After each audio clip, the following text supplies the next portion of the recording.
Paper Mario: The Thousand Year Door does one thing absolutely perfectly, and it's the reason why 99% of critics would recommend this game. This is something that every game can learn from, no matter the genre. Unfortunately, more and more games are ignoring this fundamental of gaming and paying the price for it. I realized this while playing the remake.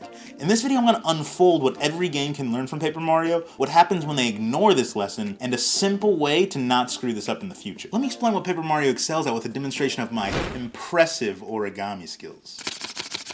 A typical game studio will say, I'm gonna make an origami animal, but Paper Mario says, I'm gonna make a sonic jet paper airplane with an average flight distance of 44.9 feet. Now, mentally, choose which one you'd rather have. Every fold Paper Mario makes is intentional as they make their plane. And you know what? It flies 50 feet, 5 more feet than they promised. And the other studio, they make an amazing origami elephant. Now, if you chose the airplane, chances are you're satisfied with your choice. But if you chose the animal, no matter how good the elephant is, there's a much higher chance that you're unsatisfied, because what if you wanted a fox or a crane or whatever else? The goal of a game is to satisfy its target gamer, whether that target gamer is one person or a million people. But by definition of satisfaction, you have to fulfill expectations. In the origami example, it's the design that sets the expectation, but for games, it's what I'll call the game identity. A game identity is the most important tool that a game has in setting gamers' expectations. Paper Mario is a game that has a crystal clear identity and never strays from it. The game's identity contains 3 things: the tone of the game, the genre of the game, and the context of the game. For Paper Mario, this would look something like this. The tone would be whimsical, the genre would be a turn-based JRPG, and the context of the game would be a papercraft version of the Mario world. Every aspect of the game is directly in line with that identity. You want to collect stars, fight Bowser, save Princess Peach? Classic Mario.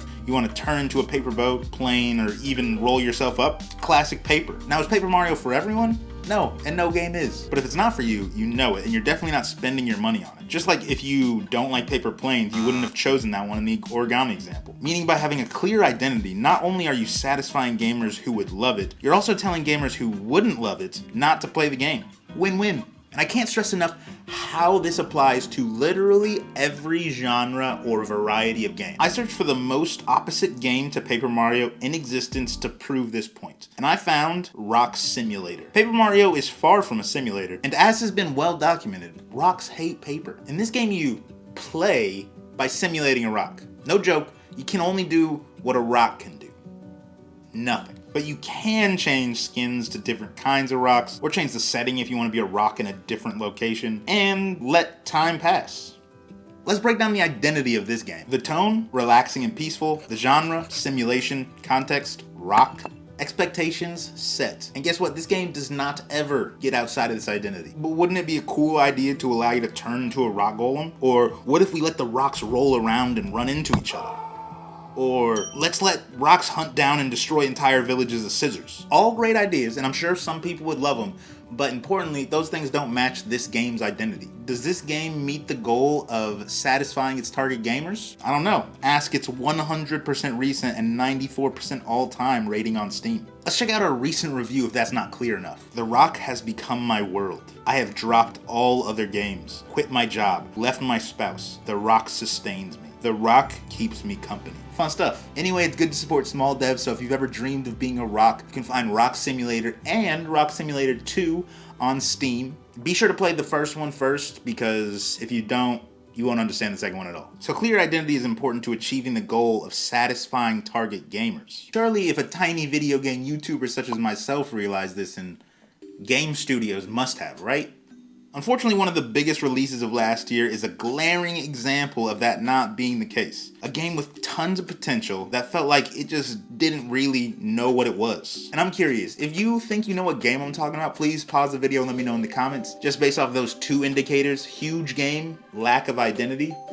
Let's see if you get it right. Of course, I'm talking about Pizza Tower. Just kidding. Side note though, if you haven't listened to the Pizza Tower OST, check out the song Pizza Deluxe. You could thank me by liking this video. But for real, I'm talking about none other than Starfield, the Bethesda Space Odyssey. Starfield was a game from an established studio with an estimated final budget of $400 million. But despite that, the game has left so many gamers unsatisfied with just a 60% all-time rating on Steam. And for full disclosure, part of that is a recent review bomb because of microtransactions, but the ratings have never been that high for Starfield. As I said before, satisfaction is just fulfilling expectations, so like, what went wrong with Starfield. And before you think I'm just a Starfield hater, I've played the game for over 90 hours and I actually enjoy it, but that doesn't really guard it from criticism. In fact, I think there are probably more cool things in Starfield than many other games. You can buy and construct spaceships, you can explore hundreds of planets, you can get in space dogfights, build bases, mine resources, become a space pirate, and the list goes on practically forever. The issue comes down to game identity, or rather in this case, lack thereof. Let me explain. No matter how I frame this game, there's no identity that I can say, yeah, that game meets all those expectations. If Starfield has an identity, it's super general and not clear at best. Maybe like a mysterious Bethesda RPG set in a realistic sci-fi space context. But the issue with not having a clear identity is what I said before. The game identity is super important for setting the expectations of gamers.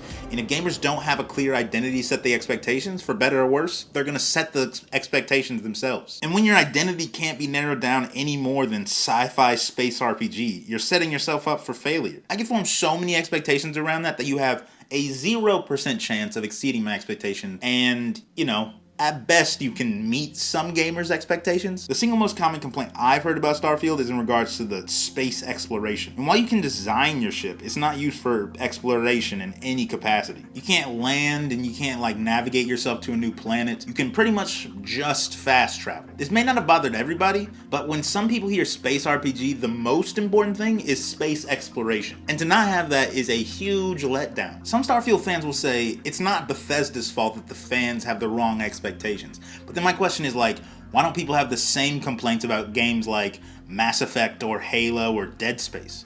And you might be thinking, well, it's obvious because those games aren't about that. But the point is, it's because their identities told you that they're not about that you don't have those expectations. And it's the mismatch between gamer expectation and implementation that causes this dissatisfaction, which is in fact the opposite of what we're going for. Ultimately, Starfield didn't have a solid identity. Admittedly, coming up with a game identity as crystal clear and consistent as Paper Mario is easier said than done. But after thinking about it, I came up with a 3-step simple process that I think game development could follow and go in the right direction. And I thought it'd be fun to create a game identity for a new game to show how it works. In an ideal world, these 3 steps should be done before any serious development, but at least before any marketing.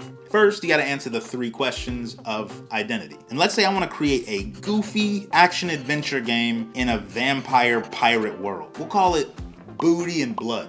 That's step 1, and this can be as broad as you want. You can combine genres, combine tones. It really doesn't matter at this point, and I think most games probably get at least to this point, I hope. But it's step 2 where I think that most games don't take it as seriously, and they really should. The second step is to take that identity and make a list of all the expectations or associations that someone could reasonably have based on that identity. And this will probably require some kind of research or maybe surveys or something like that. So people could associate flintlocks, hook hands, ship battles, open sea, swashbuckling, eye patches, pirate crews, and tons of other stuff with pirates. And maybe sucking blood, changing into a bat, some kind of mind control, sharp teeth, sunlight damage, and other stuff with vampires. There are plenty of conventions that can go along with action adventure genre as well, but I'm just gonna make this list and I'll get back to you. But importantly, you should be as thorough as possible with this part. Here's a list of all the things I came up with for Booty and Blood. Now, probably the most crucial part of this whole process is what you should do before moving on to step 3. Ask yourself, do I have the resources to meet or exceed these expectations? Resources could be talent, skills, money, technology, whatever. Anything that could limit you.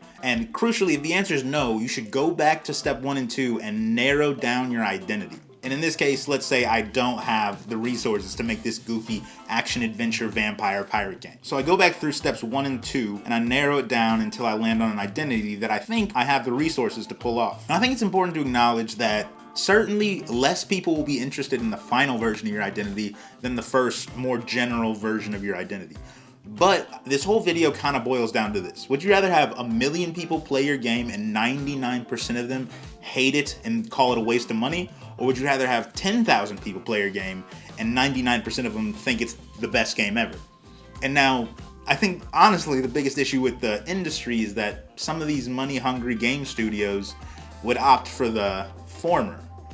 But I digress. So, for Blood and Booty, I've narrowed down my identity to something I think that I can manage. It'll be a goofy, single-player, roguelite, first-person, action-adventure game in a swashbuckling, vampiric, early 17th century world. Whew. Now, I know that sounds like a lot, but like, let's say it's just me and 2 of my friends making this game. We don't have a lot of resources. We got to get kind of narrow. That identity gives you a crystal clear idea of what this game is going to be, and you might even want to play it based off of what I said. Only now do you move on to step 3. And step 3 lasts the entirety of the game development process. You have to filter every game decision through your identity, and I mean every decision. So your script, your mechanics, your design, your gameplay loop, and crucially, all of your marketing materials. Everything should fit into your identity. The more thorough a game is in this process, the more satisfied its eventual target gamers will be. There'll never be a game that satisfies every gamer because you can't account for everyone's expectations. There'll always be one person that hears Halo and think that the game is about angels and demons. But a strong and clear game identity can go a long way to meeting everyone's expectations. And if you have the expectation to watch more videos about video games, feel free to subscribe. My name is Terrence. I'll keep playing games until I find the perfect one. Peace, love,